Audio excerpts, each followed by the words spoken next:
So progression of Alzheimer's disease. So most of the time it starts very slowly and insidiously. It'll start off with people having a little bit of memory difficulty, and that can progress over time. So this shows the progression that we see with Alzheimer's disease. So early on, we have some cognitive symptoms when people are in the very mild stage. Then we have loss of activities of daily living, which are the things that we need to do to be able to take care of things in life. And we also have a lot of behavioral problems. And then as things progress, people need more and more care and oftentimes need nursing home care placement. Now, the vast majority of people with Alzheimer's disease live in the community and don't go into long-term care. But long-term care is probably the most expensive cost associated with the disease. So treatments. So unfortunately, since 1906, we still don't have a disease-altering treatment or disease-modifying treatment. We've spent billions and billions of dollars as far as research goes, and for some reason we still don't have an answer. Part of that, scientists are working hard all the time, and we're blessed to have the funding of the Alzheimer's Association and the US government. But one of the thoughts is that maybe tau and amyloid are not the answers. The whole premise for most of the treatments for Alzheimer's disease has focused on amyloid and tau and those abnormal proteins, and the thought is that that's what causes Alzheimer's disease. Now scientists are starting to wonder whether or not those are just downstream effects and that there's something else maybe going on, because we've had all these exciting treatments that get rid of amyloid and get rid of tau, but we haven't had any results. And we've had a lot of disappointment.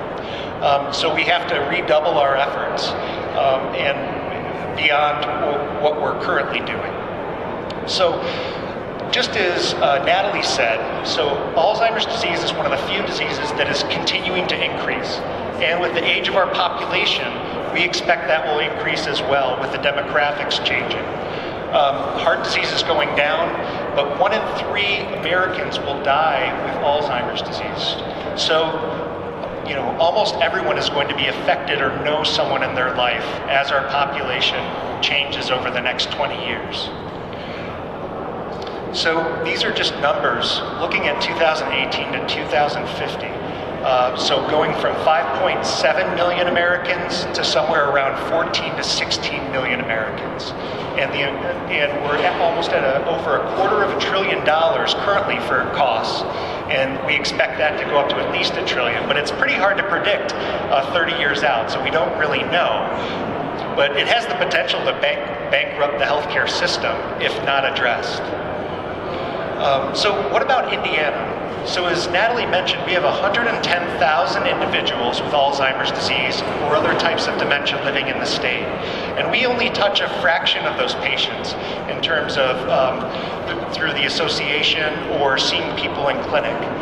And it has a huge impact on caregivers as well. So you can also see that the health impact. So 2,500 deaths due to Alzheimer's disease in the state of Indiana in 2015. And look at the amount of emergency room visits in terms of cost of care. So that's 1.5 emergency room visits for one person with Alzheimer's disease. Okay, so almost everyone is going to the ER. We have to do something to have, and a lot of these ER visits are preventable. And if we have better detection and better detection and early diagnosis, we can improve the lives of caregivers and people with dementia. So this is another big take-home message that you'll see this little graph over here. This is a survey of caregivers of people with dementia. And you'll see that almost 60% report high emotional stress associated with the work. And another 40% report physical stressors. So it's, what we're seeing is the sandwich generation for caregivers, where caregivers are caring for younger children and also caring for a parent or another family member with this disease. And this is just taking home the point in terms of Medicare and Medicaid currently pays for approximately 2/3 of care. for Alzheimer's disease. So it's a huge cost, and we're expecting that to increase in just a couple of years to 2025, Medicaid costs to go up by almost 25%. And then NIH, the Alzheimer's Association and other advocacy groups have done an amazing job at increasing our rate for funding and with the National Institute of Aging. But even that being said, for every $100 that's spent on research, it's still almost $10,000 that Medicaid and Medicare are paying for. So we need more investments early on. We need volunteering, and we need a greater exposure of the illness. So clinical trials and Trial Match is a program that the Alzheimer's Association has put together, the Trial Match program, which helps align patients with and caregivers with trials that are going on. So this is one of the things that we need more people with this disease or who are relatives of people with this disease to step up and be a part of research. When I talk with patients about research, I try to encourage them not to think about it of what you will get personally from it, but what society will gain. Because even if you do get the medication and not a placebo, you don't know if that medication works. Otherwise, it would already be approved, right? So it's one of the most important aspects of our ability to fight this disease.